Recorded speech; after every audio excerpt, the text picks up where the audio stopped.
We're out in the Thames estuary off the coast of Essex and Kent in the United Kingdom. We are visiting a set of anti-aircraft forts called Redsands, which were put in place in 1942 and designed by Guy Monsell. They were very, very strategic in the saving of London from the Luftwaffe bombers during World War II.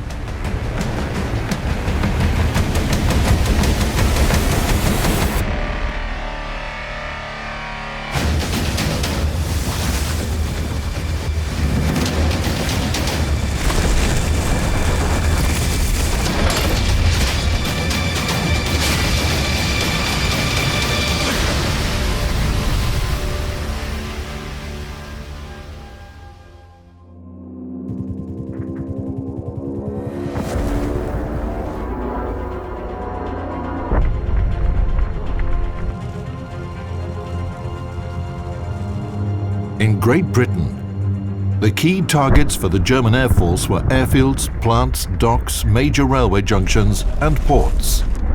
Many cities were suffering from massive air raids, and London was no exception.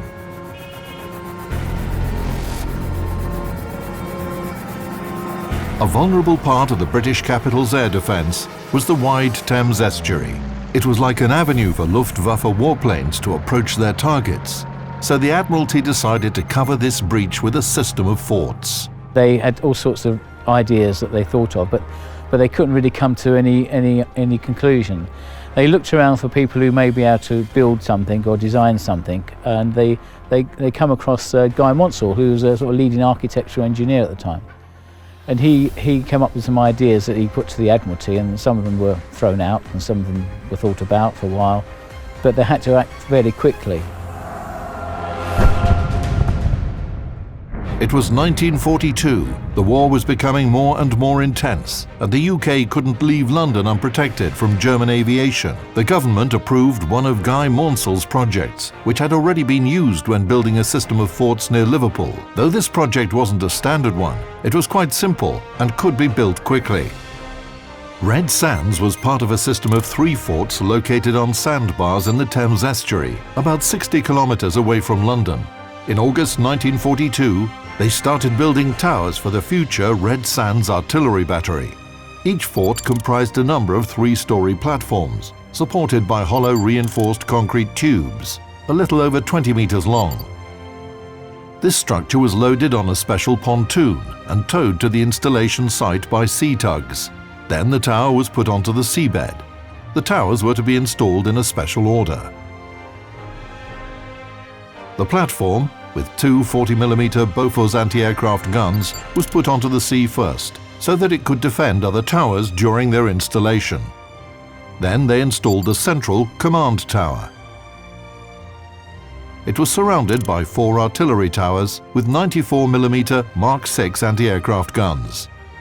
The 7th platform was put further out and equipped with a powerful searchlight. The towers were interconnected by steel walkways. All the platforms were designed in such a way so that together they formed an integral system. The fort's anti-aircraft guns could fire at 360 degrees. A submerged telephone cable and a radio link provided its coastal communications.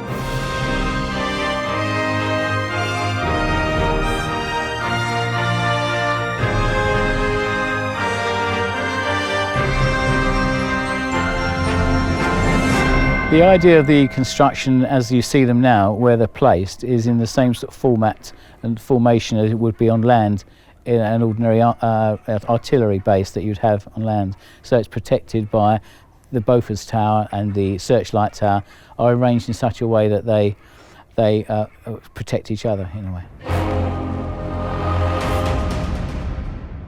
In November 1943, the Redsands fort was completed and put on full alert.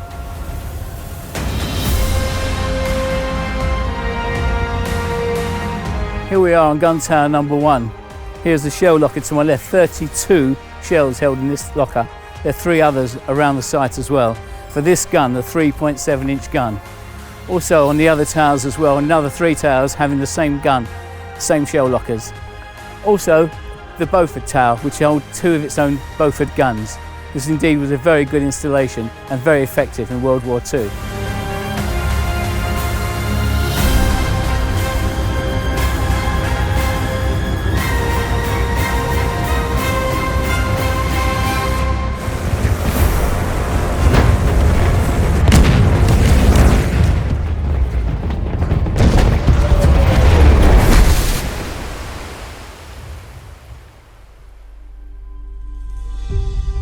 Command and control over the fort was exercised from the central command tower. This is where the fort kept its most precious tool, the radar. Having these forts out at sea with the radar extended the ability to see what activities the Germans were doing. They were putting mines in the outskirts of the estuary, and when the merchant ships left London and on their way out, they would have been detonated and they would have damaged the ships. But with the radar you could see where they were, and you could then control your merchant ships around the mines so that they didn't get attacked. So it was a good extension of having the radar out here rather than back in London or on the Kent and Essex coast, because it would have been too short a distance for it to work. And it worked very well.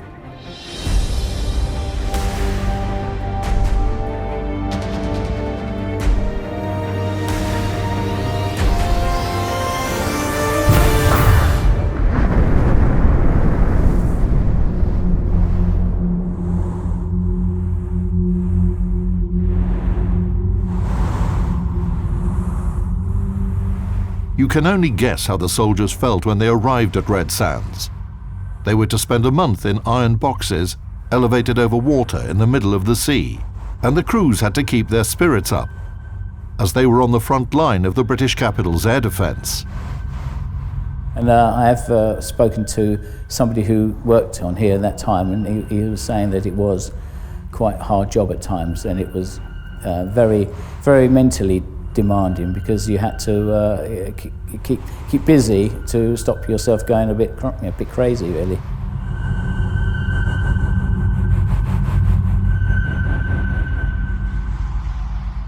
During the war, there was a lot of time when they were outside, certainly in the winter months. From my understanding is they used to have to keep leaving the top and going inside for a little bit and come back out again because it was just too hot, too cold. But there's no heating upstairs that would keep the roof warm. So they just had to brave it out, a bit like, I suppose, any other soldier out in the field, really.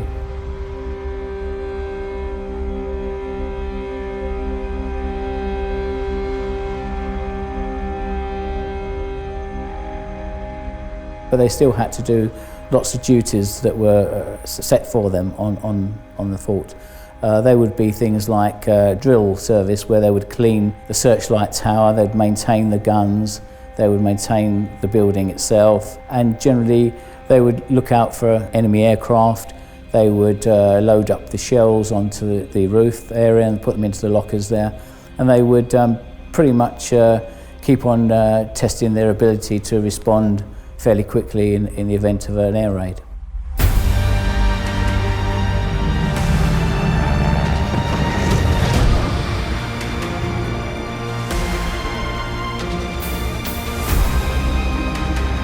During the war, the air defence forts shot down 22 aircraft, 35 V-1 flying bombs, and even seriously damaged a German submarine that entered the Thames estuary to deploy mines. In general, the Monsal forts proved to be very effective. The enemy no longer dared to fly to London from the sea. Previously, conducting a raid on the British capital from around the corner was a walk in the park for the Luftwaffe. And now Monsal's towers made this route extremely dangerous.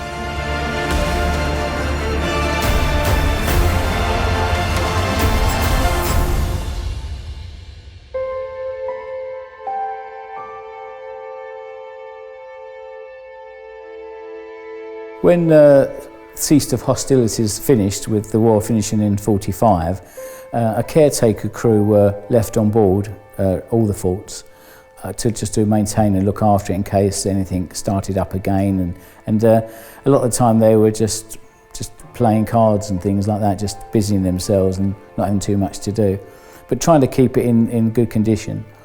And then finally in sort of 1956 they didn't require them anymore. The government decided they didn't need them anymore, so they decided to just get people off, and that's it. They abandoned them completely by 1958. During the next 6 years, the forts were looted completely. Everything that could be cut off or taken away is gone forever.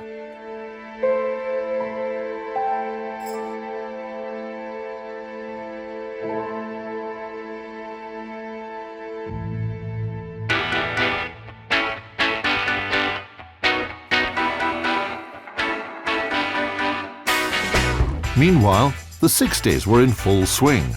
People wanted to have fun.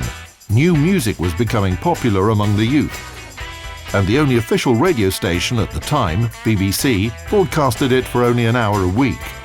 This formed fertile soil for the emergence of pirate radio stations in the United Kingdom. Some entrepreneurs then thought, well, perhaps rather than have a ship, we'll use these forts, because they were in international waters at the time. And come 1967, the government were really desperate to get rid of them. They thought, well, we can get rid of the boats, we'll just change the law where you can't supply the boats, you can't supply them with food, and you can't supply them with advertising. But they were having trouble with the forts because they were in international waters and they were in the Thames estuary.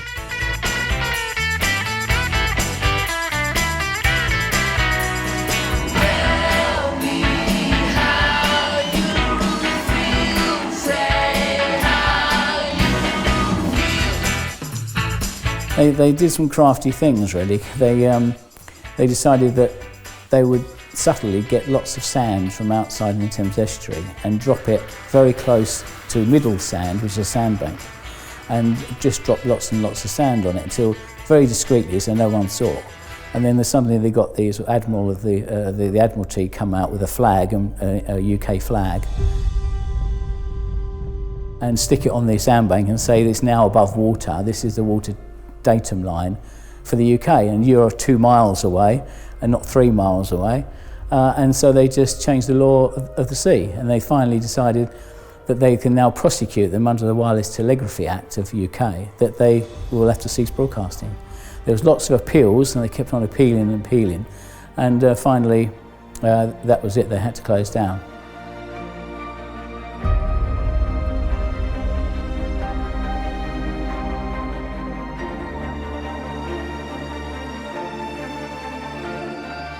When the radio stations were shut down, Guy Maunsell's forts were abandoned for good, and since then they've been in a state of disrepair, falling apart right in front of your eyes. A week before our film crew arrived at the fort, a part was torn away from one of the platforms and fell into the water, bringing the Maunsell Towers one step closer to complete destruction. Time is now the key enemy for these really wonderful structures, and it looks like they are destined to lose this battle.